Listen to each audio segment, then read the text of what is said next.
Insidious the Red Door brings back the infamous red-faced demon that terrified audiences back in the first movie.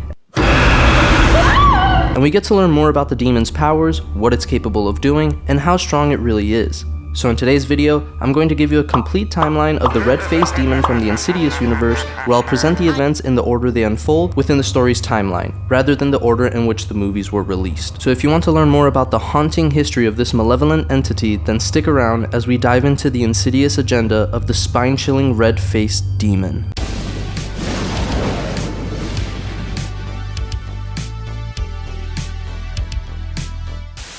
The red-faced demon is a demonic resident of the Further, a dark realm where souls are damned to remain forever, and a place where time does not work as it does in the real world. According to paranormal expert Elise Rainier, it's a place that is not meant to be tread by the living. I visited the dark looking for him, something I'd never done before. Something we living people are not supposed to do. The red-faced demon makes its first appearance in Insidious Chapter 3, which is a prequel to the first two movies and takes place before the events of Insidious: The Last Key. So our timeline begins somewhere around 2007. Even though there are some scenes in Insidious Chapter 3 where you can see the date of 2014, this is clearly a mistake, as the events of the first movie take place in 2010, and the third movie explicitly tells us that it takes place a few years before that. Therefore, we begin our journey with Elise somewhere around 2007 as she comes out of retirement to help this girl named Quinn, who's stranded in the Further. After rescuing her, we see Elise Rainier arrive home and everything seems fine for a moment. However, she doesn't immediately realize what came back with her. As she finds her husband's vest on the bed, at first she believes it was his spirit who placed it there, but then her dog starts mysteriously barking in the corner and she notices a face in the closet.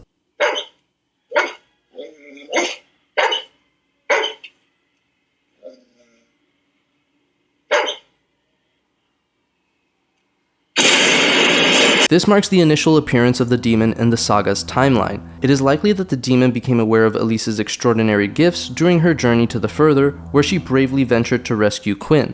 Since then, we can assume that it has become attached to her, eagerly awaiting an opportunity to break free from its ethereal prison. Which leads us to the next movie, Insidious: The Last Key, which takes place in 2010. This is possibly when the red-faced demon found its way to the Lambert family. After fighting off Keyface, Elise and Imogen are helping Melissa get back to her physical body. While doing so, they open a red door where they see Dalton in the attic from the first movie.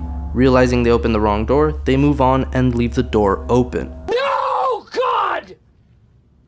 No, God, please, no! No! No!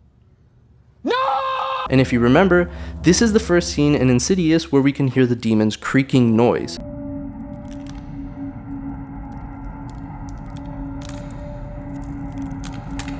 This could imply that the entity was following Elise since the events of Chapter 3 and saw this as the perfect opportunity to escape the Further. Since they left the door open, the demon now had a portal to the real world where it could now cross over. This leads us now to the events of the first movie in 2010, where we follow a married couple, Josh and Renee Lambert, who have recently moved into their new home with their sons Dalton and Foster and their baby daughter Callie. One evening, Dalton sneaks into the attic where he climbs a ladder and accidentally falls. The next day, he inexplicably slips into a coma, which we know is caused by the red-faced demon. 3 months later, with no explanation from the doctors, Renee and Josh take Dalton back home. The family starts to experience frightening paranormal events, such as weird noises in the baby monitor, or Foster claiming to see Dalton walking around the house. Later on, Renee finds a bloody handprint on Dalton's bed, and the Lamberts ultimately decide to move since Renee thinks the house is haunted. However, the red-faced demon doesn't stop there. It continues to follow Dalton to their new home. Josh's mother Lorraine arrives and explains she had a nightmare about a demon with a red face in Dalton's bedroom. She asks what it wants, and this is when it points at Dalton. She then sees the same demon right behind Josh, and Dalton's bedroom is ransacked by unseen forces. Lorraine ends up calling psychic Elise Rainier, who she's hired before in the past to help with Josh. As Elise inspects the house, she walks into Dalton's bedroom and sees a vision of the red-faced demon. Elise explains to Josh and Renee that Dalton is not in a coma. He was born with the ability to astral project, and has been doing it in his sleep, misinterpreting it as a dream. This time, unfortunately, he has traveled a little too far and has been trapped in a purgatory dimension called the Further, a place inhabited by tortured spirits of the deceased. Now, without his soul present, his body is an empty vessel for spirits to use as a way to re-enter the physical world. However, she also explains that there are other entities that have a more insidious agenda in that they want to possess other people's bodies simply so that they can use them to cause harm to other people. But there are other entities and have a more insidious agenda. A demon who seeks Dalton's body for one reason: to cause pain to others. Josh calls bullshit on Elise and accuses her of being a scam artist and throws her out, but later finds drawings in Dalton's room that seem to confirm Elise's theory. We see a drawing of the demon's face, the red door, and the demon's room. So Josh ends up bringing back Elise and her team, where they attempt a seance to contact Dalton. They communicate with him for a little until he tells them to be quiet, or else the man with fire on his face will hear them. Things go horribly wrong, as usual in a horror movie, and Dalton effectively fucks everyone up. But we later see in the still frames that it's the red-faced demon that was puppeting his body around. Elise explains that she's known Lorraine for decades and had previously helped Josh when he was a child. Josh also possesses the ability to astral project, but had his memory suppressed earlier by Elise. Nevertheless, the only way to rescue Dalton is for Josh to astral project and go into the further and save him. So Elise puts Josh in a hypnotic trance and he is able to project himself into the further. He finds his way to Dalton, who's in the red-faced demon's lair. As he's freeing his son, we can catch a quick glimpse of the demon's room, which is the same room depicted in Dalton's drawing. There is a gramophone, which is playing Tiptoe Through the Tulips by Tiny Tim. There are a bunch of dolls all around, and there is a machine where it sharpens its claws. As Josh and Dalton make their escape, they're chased and attacked by the red-faced demon, who is much stronger than them in this realm. Dalton gets separated from his dad and is left alone to try to get to his body. This is where we see the red-faced demon for the last time in the movie, as it's climbing on the side of the wall chasing Dalton. In Insidious Chapter 2, the red-faced demon takes a back seat as it's not present throughout the film. However, we do hear the creaking sound that it makes in the last scene of the movie when Elise looks behind Allison in the shadows, hinting that it somehow escaped the further, again.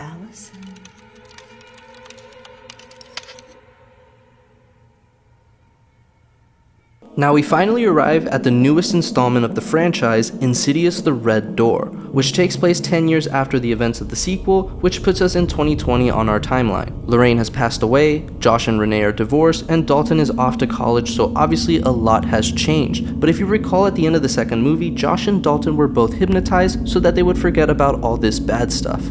However, Blumhouse Productions had different plans. So how did the red-faced demon re-emerge, you say? Well, let's talk about it. Dalton may have forgotten the past, but the past didn't forget about him. Poetic. We learned that Dalton's subconscious is unlocked through art, and at the urging of his renowned art teacher, he dives deep into his subconscious and paints whatever he sees there. A creepy red door. Of course. Obviously, this is the red door where all the creepy ghouls in the other movies came from. When he stares at the painting too hard though, it seems to have a hypnotic effect that knocks him out and sends him into the further. And as we learned in the previous films, the more time he spends in that world, the more riled up the ghosts are going to be about it. When Dalton is trying to talk to the ghosts in the frat house, we see Chris get attacked and get choked by the red-faced demon. Now this is something that I wanted to point out because we've never seen the red-faced demon being capable of doing this. We've seen him puppet around Dalton when he was unconscious, but we've never seen him hurt people that are alive in the real world without possessing someone's body first. So is this a new power of the red-faced demon, or is this something that they've always been able to do? Because I do remember in Insidious Chapter 2, we do see the ghost of Michelle Crane hit the out of Renee and knock her out. So maybe they've just always been able to do it. And the second thing I wanted to mention is that the possession happens fairly quickly. If you remember in the first movie, Elise explains how long the process takes. And it didn't seem to take that long in this movie, so I don't know if that's a plot hole or maybe he just got stronger throughout the years. Let me know what you guys think down in the comments. Anyways, while the demon is possessing his body, Dalton is chained up in the demon's lair where we see the puppet-like dolls of events in his life all around him.